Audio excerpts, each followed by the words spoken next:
10장 1절이죠. 가이사랴에 고넬료라 하는 사람이 있으니 이달리아 부대라 하는 군대의 백부장이라. 우리가 지난 시간 고넬료라는 사람을 만났습니다. 이 고넬료라는 한 이방인과 사도를 대표하는 사도인 베드로가 만나는 아주 역사적인 장면을 우리가 함께 보았죠.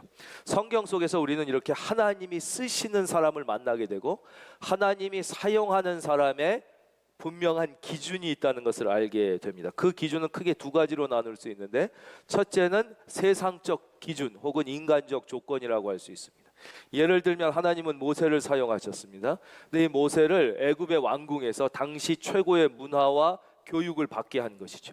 모든 군사훈련을 받게 하고 모든 걸 40년 동안 배우게 했어요. 그러니까 나중에 이 모세가 이스라엘의 지도자가 돼서 남자 장정만 60만인 이 어마어마한 이스라엘 민족을 이끌고 광야에서 수많은 전쟁을 치르며 승리하고 마침내 적과 꿀이 흐르는 가나안 땅에 들어가기까지 이 모세가 40년 동안 왕궁에서 받은 그 모든 교육이 의미가 없었다고 말할 수 없습니다. 상당히 의미가 있게 활용되었음을 우리가 생각해 볼 수 있죠. 신약의 경우는 사도 바울을 얘기할 수 있습니다. 사도 바울은 인류의 문명 사상의 제일 큰 두 흐름인 한편의 헤브라이즘과 또 한편의 헬레니즘을 모두 가장 수준 있게 공부한 사람입니다. 인간적 교육으로도 가말리아의 문화니까 당대의 최고의 교육을 받았고 로마의 정치와 법과 행정과 문화에 정통했기 때문에 최고 수준의 행정, 법에 대해서 잘 알고 있었던 사람입니다. 그러니까 이 사도 바울이 이렇게 높은 지식과 교육 수준을 받았기 때문에 하나님께서 신약 성경을 쓰실 때에 바로 그 3분의 1, 그러니까 신약 성경의 무려 3분의 1이 사도 바울에 의하여 기록되게 됩니다. 기록. 그러니까 그 사람이 그만큼 교육을 많이 받았기 때문에 하나님께서 기록하게 하신 것이죠. 물론 성경의 저자는 다 하나님이세요. 성령의 감동으로 쓰였지만 하나님께서 사람을 통하여 기록하게 하십니다. 그래서 성경은 저자라고 하지 않고 기자라고 하는데, 이 기자라는 말의 정확한 뜻은 기록자라는 것이죠. 아니 목사님, 그런 게 어디 있어요? 사람이 적었으면 사람이 저자지, 그거 좀 우기는 거 아닙니까? 이렇게 물어볼 수도 있는데요. 우리가 잘 아는 베드로가 기록한 베드로 전후서는 그런 베드로가 직접 기록했냐? 그렇지 않습니다. 베드로가 매우 노년의 눈이 먼 상태에서 성령의 감동을 받아서 그가 구술을 하는 것을 그의 제자가 옆에서 받아 기록합니다. 그럼 이것은 그의 제자가 쓴 것입니까? 아니지요. 당연히 베드로가 쓴 것이지요. 그런데 베드로도 마찬가지로 자기의 생각이 아니라 성령의 감동을 그대로 고백한 것이기 때문에 저자는 항상 성경은 하나님이시고 이제 기록자가, 그런데 이 신약 성경의 무려 3분의 1을 사도 바울을 통하여 기록하게 하신 것을 보면 사도 바울의 이런 깊은 지식과 교육 훈련이 아무 의미가 없지는 않았다는 것을 알 수 있습니다. 또 인간적 조건 가운데 보면 베드로라는 사람을 예수님은 수제자로 선택하십니다. 이 사람보다 제자 중에 더 인간적으로 낫고 환경이 좋은 사람들도 많은데 왜 그러냐? 그것은 베드로의 인간적 조건 중에 하나인 그의 의리 때문에 그렇습니다. 베드로는 아주 의리가 있는 사람이었어요. 물론 이 의리가 하나님의 일은 하지는 못해요. 나중에 막 배신도 하고 넘어지지만 기본적으로 이 사람은 의리가 있는 사람이었다는 거예요. 그래서 예수님께서 이제 오병이어의 기적을 베푸시니까 막 사람들이 흥분하기 시작했어요. 뭐 아무것도 없는데 먹을 게 생기니까 막 펄펄 뛰면서 얼마나 좋아했냐면 막 데모를 하기 시작합니다. 막 촛불혁명이 일어난 거예요. 예수를 왕으로, 예수를 왕으로, 예수님을 왕으로 세워야 된다, 막 그런 거예요. 왜냐하면 그러면 우리 먹고 사는 경제 문제가 다 해결될 거 아니에요. 그래서 막 오병이어에 그 모였던 사람들이 예수님이 떠나라 그러는데 떠나지 않고 막 예수님 우리의 왕이시여, 왕이 돼 주시옵소서 막 그런단 말이에요. 그러니까 예수님이 아니다, 나는 세상의 왕으로 온 것이 아니라 영원한 왕으로 너희들의 영혼을 살리기 위해 여기 왔다. 그리고 길 건너 피하는데도 이 수많은 사람들이 다 따라옵니다. 다 따라와가지고 예수 왕, 예수 왕 막 이래요. 그때 예수님이 이렇게 말씀하시죠. 진짜 나를 따르려느냐? 그러니까 막 와 그러니까 너희가 진짜 나를 따르려거든 자기를 부인하고 자기 십자가를 지고 나를 따를 것이라. 나를 따르려는 자는 자기 부모나 형제나 아내나 남편이나 자식을 나보다 더 사랑하는 자는 내게 필요 없고 자기 목숨을 위하여 나를 따르는 사람 다 필요 없다. 나를 위하여 목숨을 잃는 사람은 얻을 것이요 얻으려고 하는 사람은 다 잃을 것이다. 뭐 이런 말씀을 하시는 거예요. 나의 살을 먹고 나의 피를 먹어서 나와 함께 되지 않으면 나를 따르. 너무 어려운 말씀을 하고, 아니 내가 잘 먹고 잘 살으려고 이거 예수님 따라하는데 이게 뭔 짓이야 막 이러면서 사람들이 그때 다 도망갑니다. 그래서 결국 그 수많은 사람들 중에 한 24명 남아요. 그때 예수님이 물으시지요. 제자들한테 너희들도 나를 떠나라. 근데 제자들이 망설하는 거예요. 우리도 이거 어떻게 해야 되지? 내 생각과 다른데. 그때 베드로가 뭐라 그래요? 주여, 생명의 말씀이 여기 있사온데 우리가 주를 떠나 어디로 가오리까? 이게 뭐 은혜 받고 성령 받아서 그런 게 아니에요. 그때 아직까지 베드로는 몰랐어요. 그 뒤에도 많이 배신하지만 최소한 인간적으로 내가 의리를 지키겠다는 마음은 있었다는 거예요. 그래서 그 뒤에도 보면 이제 가룟 유다가 예수님을 배신해서 예수님을 잡아 죽이려고 막 그 제사장이 보낸 군인들이 왔을 때 베드로가 뭣도 모르고 어부인 주제에도 감히 나의 스승님을 잡아가다니 그래 막 칼을 빼가지고 막 거기서 싸우잖아요. 막 다른 애들은 벌써 도망가려고 그러는데 물론 나중에 도망은 가요, 무서워서. 그러니까 사람의 의리와 용맹이 하나님의 일을 이루진 못하지만 기본적 조건이 그는 의리가 있고 최소한 자기가 따랐던 사람을 배신하진 않는 성격을 가졌던 사람이죠. 그러니까 예수님이 그러지 말라고 그러면서 그 베드로의 의리가 그 수많은 제자들 중에 예수님께서 베드로를 수제자로 삼으시고 나중에도 귀하게 사용하시는 하나의 조건이 되는 것은 분명합니다. 그러나 이런 세상적 기준, 인간적 조건과는 비교도 할 수 없이 중요한 결정적인 조건과 기준이 있는데 그것이 바로 영적인 기준입니다. 이 영적인 기준은 두 가지로 나눌 수 있습니다. 첫째는 살아계신 예수님을 만났느냐 못 만났느냐 하는 거죠. 살아계신 예수님을 인격적으로 만나는 경험이 없는 사람은 인간적인 지식이나 의지나 경험이나 방법으로는 결코 주님의 일을 할 수가 없습니다. 그래서 여러분 반드시 예수님을 인격적으로 만나고 경험해야만, 그래야만 우리는 주님에게 쓰임 받을 수 있고 주님의 일에 사용되는 삶을, 인생을 살 수 있습니다. 두 번째, 하나님의 일, 예수님의 일을 하기 위해서는 반드시 영적인 훈련을 받아야 합니다. 영적인 훈련, 경건의 훈련 없이 주님의 일을 할 수가 없습니다. 사울이 다메섹 도상에서 살아계신 예수님을 만났지만 그가 3년 동안 아라비아 광야에 들어가서 깊은 영적인 훈련을 받았기 때문에 비로소 그는 사도로 사용될 수 있었던 것이죠. 베드로는 그 전에 3년 동안 훈련을 받았어요. 그리고 예수 그리스도 부활하신 예수님을 만나는 경험이 있었기 때문에 그는 또 제자로 사용될 수 있어요. 모세도 마찬가지죠. 그가 왕궁에서만 40년 동안 고도의 교육과 훈련을 받은 게 아니라 광야 40년 동안 영적인 훈련, 경건의 훈련은 낮아짐의 훈련을 받았기 때문에 그가 떨기나무 숲 가운데 사라지지 않는, 이건 뭐냐면 인간의 이성으로 이해되지 않는 하나님이라는 거예요. 아예 모세가 만난 하나님 자체가 떨기나무가 불타면 불타 없어져야 되는데 계속 불타요. 이 의미는 뭐냐? 인간의 이성으로 이해되지 않는 분, 그분이 하나님이시거든요. 그 하나님을 만났을 때 비로소 하나님의 일에 사용되게 된 것이죠. 그래서 여러분들에게 한번 여쭤보겠습니다. 자, 저 뒤에 계신 분도 예수님을 믿으시는 분은 아멘. 여러분 예수님을 믿으십니까? 그렇다면 반드시 여러분의 가장 귀하고 가장 바쁜 시간을 내서 영적인 훈련, 경건의 훈련을 받아야 합니다. 성경은 우리에게 뭐라고 말씀하시냐? 육체의 연습은, 육체의 훈련은 약간의 유익이 있으나 공부하는 거, 운동하는 거, 학문적으로 지식을 쌓는 것, 면허증을 따는 것 유익이 없진 않아요. 약간의 유익이 있으나 경건의 훈련, 말씀의 훈련, 영적인 훈련은 범사에, 범사는 모든 일에라는 뜻이에요. 범사는 항상이라는 뜻이에요. 항상 모든 일에 유익하니 이생, 이 땅을 살아갈 때도 열매가 많고 열매 있는 삶을 살고 내생, 죽어서도 하나님 앞에 무한한 상급이 있다고 말씀해 주시거든요. 이게 제일 중요한 것이에요. 훈련의 목표는 뭐냐? 기준이 바뀌는 거예요. 기준이. 그 기준이 바뀌면 어떻게 돼요? 나의 성품과 비로소 인격이 바뀌기 시작합니다. 인격이 바뀌면 여러분 끼리끼리 모인다는 말 들어봤죠? 새들도 끼리, 까마귀는 까마귀끼리 모입니다. 독수리는 독수리끼리. 왜 팔자가 그런 줄 알아요? 내 인격과 성품이 그러니까 주변에 그런 사람만 있는 거예요. 그런데 이걸 바꾸려고 그러면 바꿔질 수 있나?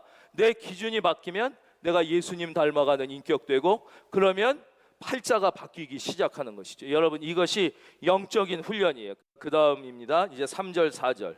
하루는 이제 9시쯤 돼요. 환상 중에 밝히 보매 하나님의 사자가 들어와 이르되 고넬료야 그랬어요.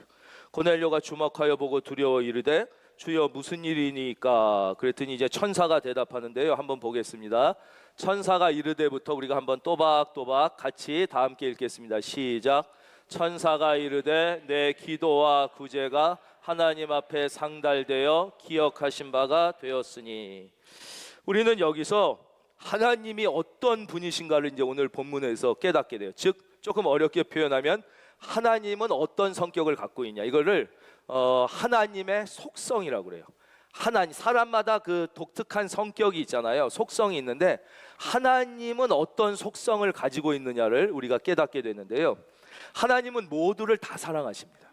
모두에게 다 관심이 있으시죠. 그냥 모두 정도가 아니라 죄인과 원수조차도 사랑하시고 죄인과 원수에게도 관심이 있으세요. 그럼에도 불구하고 하나님께서 특별히 더 사랑하는 사람입니다.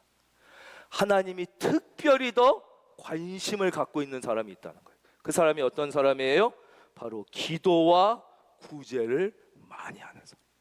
오늘 천사가 이르되 내 기도와 구제가 하나님 앞에 상달되어 기억하신 바가 되었다는 거예요. 즉 하나님은 모든 사람을 사랑하시고 모든 사람에게 관심이 있지만 하나님이 특별히 더 사랑하시는 사람, 특별히 더 관심이 있는 사람이 어떤 분이라고요? 바로 기도와 구제를 많이 하는 사람. 기도를 많이 하는 사람은 하나님이 여러분에 대하여 많은 것을 기억하고 계신다는 것이, 관심을 많이 가질 수밖에 없어요. 그래서 기도를 많이 하셔야 돼요. 또 하나는 뭐예요? 바로 구제를 많이 하는 것. 정말 여러분이 아무도 모르게, 아무도 남편도 모르게 아내도 모르게 하나님만 알게 사랑으로 연약한 사람을 위하여 선행을 베풀고 구제한 것을 하나님은 다 기억하고 계십니다. 그래서 하나님의 특징은 뭐냐? 여러분이 좋은 일을 하려고 마음을 먹는 그 순간 하나님은 이미 영수증부터 쓰시고 계시는 거예요. 그게 하나님의 특징이에요. 여러분 가게에서 물건을 사면, 편의점, 마트 가서 물건을 사면 어떻게 해요? 물건을 샀어요. 그러면 얼마입니다. 2만 원입니다. 예.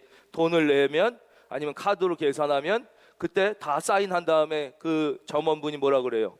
영수증 드릴까? 이렇게 묻지요. 사람은 계산이 끝나야 영수증을 써줍니다. 그럼 뭐 필요 없습니다. 왜냐면 카드 쓰면 여기 다 남으니까 뭐 이렇게 하지요. 사람은 계산이 끝나야 영수증을 주지만 하나님은 그렇지 않아요. 우리 하나님은 여러분이 비록 실제 그렇게 못할지라도 마음으로라도 내가 하나님의 말씀을 듣고 하나님이 기뻐하시는 선행과 구제를 해야겠다고 마음 먹는 그 순간 이미 영수증부터 쓰고 계시는 거예요. 여러분이 실행하면 2배, 100배겠지만 실행 못해도 그 마음을 먹는 것 자체, 여러분 자녀 키워봐서 다 알잖아요. 자녀가 부모님에게 잘하면 당연히 칭찬하고 기뻐하지만 못해도 엄마에게 이거 해드리려고 마음만 먹어도 부모는 기뻐하는 거예요. 그게 흐뭇해지는 거예요. 여러분 하나님은 어떤 분이시냐? 여러분이 선행과 구제를 하려고 생각만 해도 이미 뭐부터 쓰신다고요? 영수증부터 쓰시는 거예요. 여러분 하나님 앞에 이런 기억이 많기를 바랍니다. 그래서 우리가 이왕에 예수 믿고 사는데 하나님께서 위기의 순간에 나를 기억하실 만한 것 하나 정도는 가지고 예수 믿는 게 좋습니다. 결정적인 순간에 하나님께서 나의 자녀를 기억하실 만한 하나 정도는 가지고 신앙생활하는 게 그게 지혜 있는 거지. 그러니까 기도를 많이 하는, 특별히 어려운 사람을 위하여 많이 구제한 사람을, 고넬료를 기억하시잖아요. 모두를 사랑하시고 모두에게 관심이 있어요. 그러나 이 수많은 사람들이 부르짖을 때 하나님이 특별히 기억할 만한 그 한 가지를 내가 가지고 있는 거예요. 그거를 가지고 신앙생활하는 사람과 그렇지 않은 신앙생활을 하는 사람이 같을 수가 없다는 것이에요. 그래서 저는 오늘 여러분께 꼭 이 부탁을 하나 드리고 싶습니다. 여러분 하나님 앞에 여러분을 기억하실 만한 꼭 한 가지는 가지고 신앙생활 하시기를 바랍니다. 그러니까 하나님께서 여러분에게 주신 것 있잖아요. 돈도 그렇고 시간도 그렇고 재능도 자기 위해서만 쓰지 말고 자기만 챙기지 말고 하나님의 이름으로 필요로 하는 분들에게 좀 나누어 주셔야 되는 거예요. 그리고 최선을 다해서 나누고, 그러나 빚을 내면서까지 돕지는 마십시오.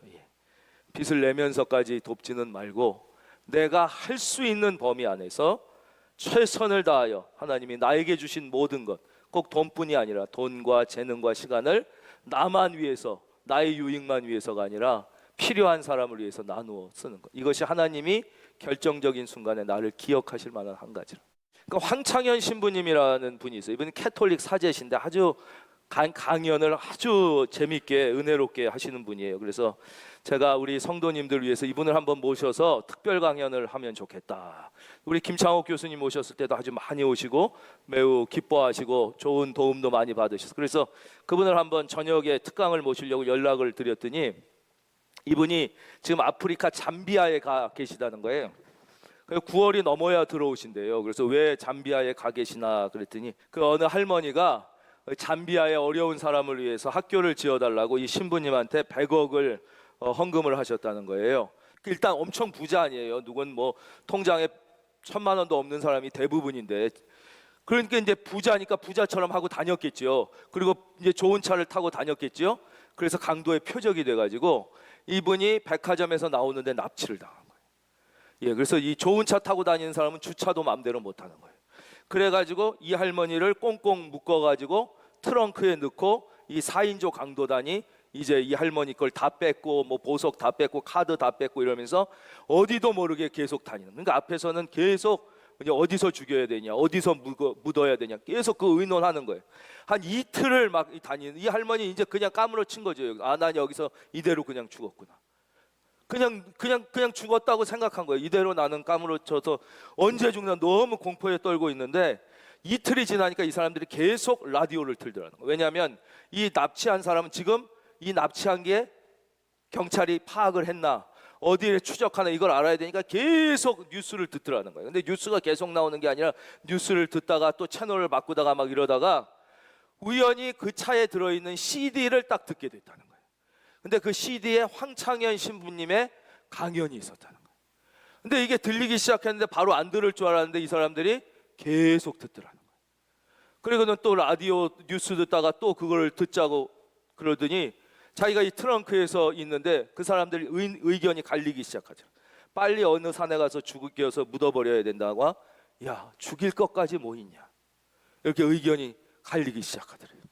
그래서 이분이 얼마나, 여러분 입장이라면 어떡하겠어요. 거기서 너무 무섭지만 간절히 기도를 드렸을 거 아니에요 이제.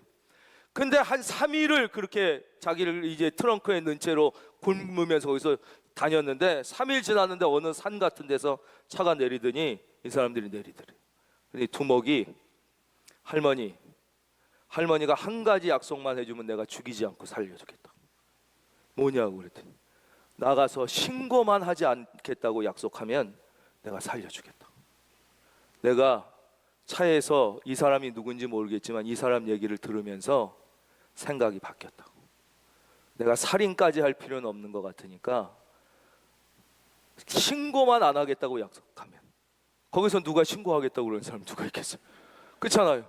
절대 나는 생명만 살려주면 나는 오히려 당신을 위해서 계속 기도해야 하겠다고 걱정하죠. 그래서 이 할머니가 살아나온 거예요. 할아버지가 당신은 하나님 때문에 산 것이다. 하나님이 당신 살려주셨다. 자기도 그렇게 생각한 거예요. 그때 정신이 번쩍 든 거예요. 내가 지금 할머니라고 아까 그랬잖아요. 앞으로 살면 얼마를 더 살 것인가. 어차피 죽으면 다 남겨놓고 갈 건데 내가 하나님 기뻐하시는 일을 하자. 그런데 그 할아버지가 당신이 이 황창현 신부님 말씀을 들어서 살았으니까 그 신부님에게 가다가 드려라 그래서 그 신부님이 이 내가 잠비아 불쌍한 사람을 위해서 이렇게 한다고 그래서 거기에 써달라고 100억을 헌금하셨다는 거예요. 그 집에 할아버지 이름으로 건물 한 채, 할머니 이름으로 한 채, 두 채가 있었는데 아주 세련된 집이었나 봐요. 그 두 채를 50억씩 팔아서 그걸 하나님 앞에 다 드려. 지금 그거 갖고 학교 짓느라고 지금 잠비아에 있어서 9월 달 넘어야지 한국에 들어오신다고 그러시더라고요. 여러분 하나님 앞에 하나님이 결정적인 순간에 여러분을 기억할 수 있는 것 꼭 하나는 갖고 사실 수 있기를 주의 이름으로 축원합니다. 우리가 이 말씀을 통하여 배우는 또 하나의 하나님의 속성 가운데 하나는 하나님의 말씀은 늘 쉽고 우리가 이해하기 좋게 말씀하신다는, 이거의 하나님의 속성은 뭐냐? 하나님의 겸손이에요. 하나님의 겸손. 그래서 하나님은 우리 애를 구원하시려고 이 땅에 오실 때도 하나님의 모습으로 오시질 않았어요. 그러면 우리는 하나님의 말씀을 이해할 수가 없어요. 왜냐? 하나님과 우리는 본질적으로 차원이 다르거든. 우리와 지렁이가 다른 것보다 우리와 하나님이 다른 게 더 다르단 말이에요. 우리와 지렁이는요, 같은 피조물에 불과하지만 하나님과 우리는 창조주와 피조물이에요.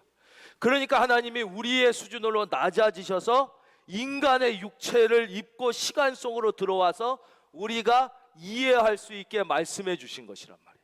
마찬가지예요. 여기도 보세요. 하나님이 뭐라고 말씀하세요? 5절, 내가 지금 사람들을 욥바에 보내요. 딱 정확히 말씀하세요. 여기 뭐라 들을 말이 뭐가 있어요? 동으로 가라, 이런 말씀 안 하시죠. 베드로라 하는 시몬을 청하라, 분명히 말씀해 주시지 9월에 귀인을 만날 것이다, 이런 얘기 하지 않나. 그러니까 예수 믿고도 무슨 뭐 기도해서 뭐 환상을 봤더니 무슨 키가 크고 눈이 큰 사람이 어딘가에서 와서, 이건 100% 사탄의 거짓말에 속는 거예요. 하나님은 그렇게 말씀하시지 않아요? 낮아져서 늘 겸손하게 우리가 여기서 이해할 수 없는 말이 뭐가 있어요? 6절, 그는 무두장이 시몬의 집에 어디 있는지도 알아요. 시몬인데 그 사람의 직업이 무두장이고 그 집은 어디에 있어요? 해변에 있다고 정확히 알려주시는 거죠. 그러니까 하나님의 말씀은 늘 그래서 겸손하게 우리가 알아들을 수 있게. 첫째, 우리가 여기서 배워야 되는 것은 우리가 어려운 분을 도울 때 어떻게 해야 되는 거냐. 어떤 분들은 이런 사람들도 있어요. 그 노숙인 그런 사람들은 정신이 틀려 먹었어. 걔네들은 도와줘봤자 술만 사 먹고 어차피 안 돼. 어차피 안 될 놈들은 안 되는데 그 맨날 도와줘서 뭐 하나, 이런 얘기 하는 분이 있어요. 여러분이 그런 말 할 만큼 그렇게 고귀합니까 진짜? 그럴 말 할 만큼 수준 있는 사람이 여기에 누가 있어요? 그렇게 하나님 앞에 고귀한 사람이 누가 있냐? 그런 말 하면 안 돼요. 다 비슷한데 우리는 그나마 좋은 환경 속에 이렇게 된 거고, 그분 중에도 훌륭한 분도 있고 물론 어려운 분도 있죠. 잘 사는 사람은 그럼 다 훌륭해서 잘 사냐 이거예요. 우리가 그분들이 이해를 못한다, 돈을 주면 술만 먹고 마약만 먹는다, 그런 그 수준으로 내려가서 그분들과 눈동자를 맞춰서 도와드리고 같이 해야지. 수준이 달라 그러니까 어차피 거지 근성이 있어서 도와줘봤자 소용없어, 이런 말 하면 하나님이 얼마나 싫어하시는지 몰라요. 우리는 구원받을 자격이 있어 구원받아요. 우리가 낮아져서 눈을 맞춰야 되는 거예요. 이것이 하나님의 사람이 어떻게 선행과 구제를 할까의 기준이 되는 것이죠. 또 하나, 하나님은 분명하게 말씀해 주시기 때문에 말씀대로 순종하면 복을 받고 말씀대로 순종하면 하나님이 축복해 주시는 것이죠. 또 그 다음 하나님의 속성을 우리가 알 수 있는 것은 고넬료에게 말씀하시면서 베드로를 준비하고 계신 것이에요. 이것은 하나님의 대표적인 속성 가운데 하나 무엇이냐? 준비하시는 하나님이에요. 준비하시는 하나님. 이거 우리가 다 알고 있죠. 이걸 뭐라고 그래요? 따라하겠습니다. 여호와 이레, 바로 준비하시는 하나님. 사울을, 아나니아를 딱 준비하시는, 이디오피아 넷이 빌립을 딱 준비하시는 거예요. 그래서 여러분, 하나님이 기뻐하시는 일을 할 때는 절대 염려하고 걱정하지 말기를 바랍니다. 하면 되는 거예요. 하면. 이게 시간이 없는데 어떡하나, 이 회사 일이 있는데 어떡하나, 이거 공부해야 되는데 그런 생각하지 말고 그냥 하면 하나님이 다 준비해 주신다는 사실을 믿으시기를 바랍니다. 믿으시길. 또 김영석 박사님 얘기를 해드리겠습니다. 김영석 박사님이라고 아시죠? 지금 100세가 넘어서 연세대 교수하신 이분이 일본으로 유학 갔어요. 이 말씀 해드렸어요? 수요 예배 때 해드렸잖아요.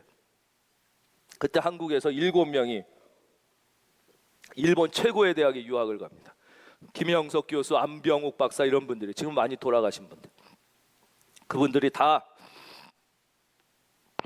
그 일본 최고의 천재들이 온 그 학교에 유학 가서 이랬대요. 우리가 조선 사람이라고 무시받고 이렇게 조생진이라고 그러는데 우리가 예수 믿는 사람으로서 하나님의 영광과 조국의 명예를 지켜야 되지 않겠느냐, 어떻게 할까?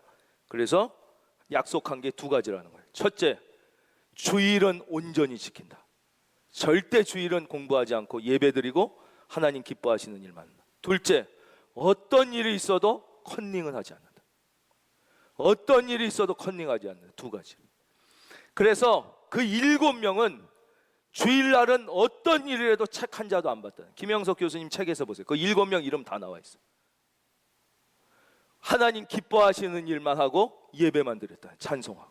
그리고 컨닝 절대 7명 안 하고. 왜냐, 조선 놈들이 뭐 옛날 거짓말한다 이래가지고 맨 앞에 앉아서 4년 지나고 졸업하는데 전교 1등부터 10등까지 중에 1등부터 7등이 다 그 7명이었다. 의심스러우면 학적부를 띄워보시기를 바랍니다. 문제는 평소에 놀고 왜 주일날 공부하냐는 거예요. 평소에 사람의 육체와 두뇌는 6일 일하고 하루 하나님께 드리도록 하나님이 만들어 주셨어요.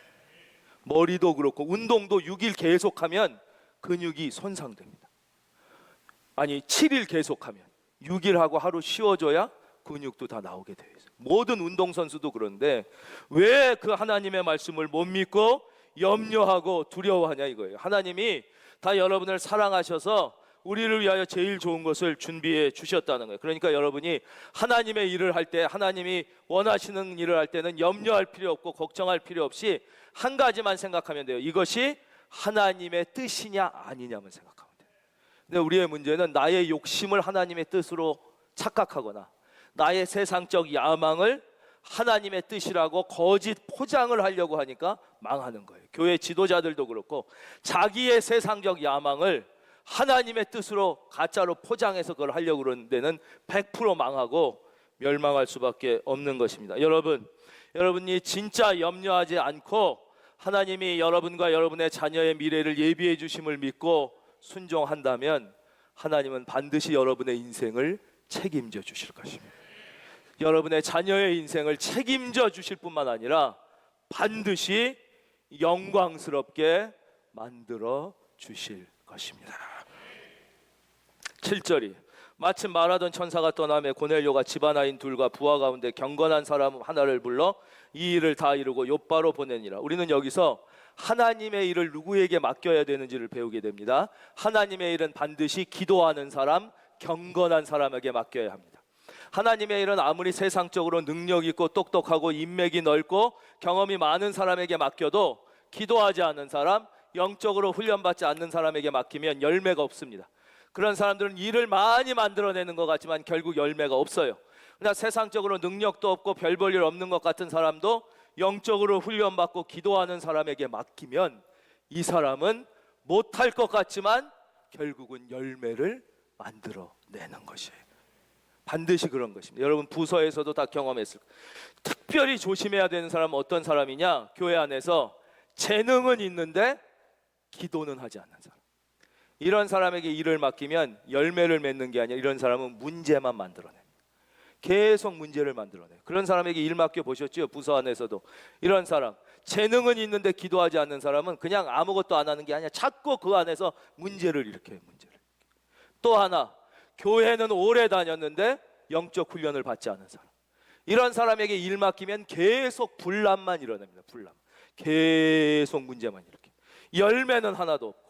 그래서 교회 안에서 특별히 조심해야 될 사람은 재능은 있는데 기도하지 않는 사람, 오래 교회는 다녔는데 영적으로 훈련받지 않은 사람은 절대 주의 일을 맡겨서는 안 되는 거예요. 그 사람은 열매가 아니라 오히려 문제만 계속 일으키기 때문에 단 한 사람이라도 기도하는 경건한 사람에게 맡길 때 하나님께서 그 사람을 통하여 열매 맺게 된다는 것을 꼭 기억하시고, 저는 여러분이 여러분의 가정에서 기도하는 사람, 경건한 사람이 되기를 바랍니다. 그 집에 제일 작은 막내라도 그 막내가 기도하고 경건의 훈련을 하면 하나님은 그 막내에게 영적 주도권을 주시는 거예요. 그 막내를 통하여 그의 집안이 구원을 받고 살아날 수 있게 되는 것이죠. 드디어 마지막으로 이제 하나님의 음성을 듣는 법에 대해 말씀드리고 설교를 맺겠습니다. 9절, 오늘 9절 안 읽었는데 9절 볼게요. 이튿날 그들이 길을 가다가 그 성에 가까이 갔을 그때에 베드로가 기도하려고 지붕에 올라가니 그 시각은 몇 시라고요? 6시라고 나왔어요. 자 보겠습니다. 3절, 10장 3절은 이렇게 돼 있어요. 하루는 몇 시쯤 되어요? 9시. 예, 저를 봐주십시오. 여러분에게 한 번 더 묻겠습니다. 여러분 예수님을 믿으시는 분은 아멘. 한 번 더 여쭙겠습니다. 기도할 때 응답받기를 사모하시는 분은 아멘. 예, 제가 응답받는 법을 분명하게 말씀드리겠어요. 하나님의 음성을 분명하게 듣는 법이에요. 여러분, 하나님의 음성을 분명하게 듣는 법은 다른 특별한 방법이 있는 것이 아닙니다. 어느 비법이 있는 것이 아닙니다. 반드시 하나님 앞에 어떻게 하면 되냐? 시간을 약속하십시오. 지금 제 9시 시간, 이거는 고넬료가 늘 9시에 하나님 앞에 시간을 약속하고 기도했다는 뜻이에요. 제 6시에 베드로가 늘 하나님 앞에 시간을 정해놓고 기도했다는 것이에요. 여러분, 기적을 경험하고 싶지요? 베드로와 요한이 제 6시에 기도하러 성전에 올라갈 때였어요. 늘 시간을 반드시 하나님 앞에 시간을 정해놓고 그 약속된 시간에 1년이고 2년이고 반드시 그 시간에 하나님 앞에 기도하고 있으면 하나님은 반드시 그 채널을 통하여 여러분에게 말씀하시는 것이에요. 반드시 그 채널을 통하여 말씀하십니다. 우리는 사람을 만날 때도 약속을 합니다. 그러니까 그 약속 시간은 아마도 새벽 예배 시간이 제일 좋을 것입니다. 그러나 못하더라도 반드시 하나님 앞에 시간 날 때 기도하면 안 됩니다. 시간을 약속해 놓고 전쟁이 나도 무슨 일이 있어도 그 시간은 반드시 하나님 앞에 약속 시간을 정해 놓고 기도하면 하나님은 반드시 그 채널을 통하여 응답하시고 그 시간에 여러분에게 분명한 음성을 들려주시는 것이죠. 그리고 여러분, 약속 시간에 늦지 마십시오. 사람도, 우리 교회도 비즈니스 하시는 분들 보면, 중요한 바이어들 보면 얼마나 극진히 대접하고 미리 가서 기다리는지 몰라요. 손님도 중요한 손님일수록, 중요한 사람과 약속할수록 약속 시간을 철저히 지키고 미리 가서 기다리는데, 우리는 너무 하나님을, 우리가 먼저 늘 와서 기다려야 되는데 약속 시간에 하나님을 기다리게 하는 것을 죄송한지 모르고 있을 때가 많다는 것이죠. 여러분, 미래를 두려워하지 말고, 미래를 걱정하지 말고, 내가 하나님 앞에 얼마나 무릎 꿇고 기도했는가, 내가 얼마나 하나님이 기억하실 만한 선행을 했는가를 한번 뒤돌아보십시오. 우리는 너무나 뻔뻔하지 않습니까? 기도는 조금 하고 은혜는 많이 받기를 원합니다. 선행과 구제는 조금 하고 축복은 많이 받기를 원합니다. 여러분이 하나님이 기뻐하시는 기도를 시간을 정해놓고 열심히 드리고 하나님이 기뻐하시는 선행과 구제를 힘써 한다면 왜 그 좋으신 하나님이 여러분에게 은혜와 축복을 물 붓듯이 부어주시지 않겠냐는 거예요. 우리는 너무 하나님 앞에 투자는 안 하고 받기만 하는 뻔뻔스러운 욕심쟁이로 살고 있으니까, 그래서 하나님이 못 주시는 거고, 그래서 세상 사람들이 볼 때도 그리스도인이 욕을 먹는다는 것이죠. 여러분, 하나님은 여러분을 사랑하시고 은혜와 축복 주시기를 준비하는 분이심을 믿으시기를 바랍니다. 여러분, 하나님 앞에 의심하지 말고 기도하고 무릎을 오래 꿇고 기다리고 선행과 구제에 최선을 다하십시오. 그러면 하나님은 반드시 여러분을, 그리고 여러분의 자녀를 축복해 주실 것입니다. 근데 그 축복은 여러분만 복받으라는 축복이 아니라 그 축복을 이웃과 민족과 세계로 나누라고 주시는 축복입니다. 하나님은 그것을 지금도 여러분에게 기대하고 계심을 기억하시면서 이번 한 주 하나님 기쁘시게 하는 그런 귀한 시간 다 보내시기를 주의 이름으로 축원합니다.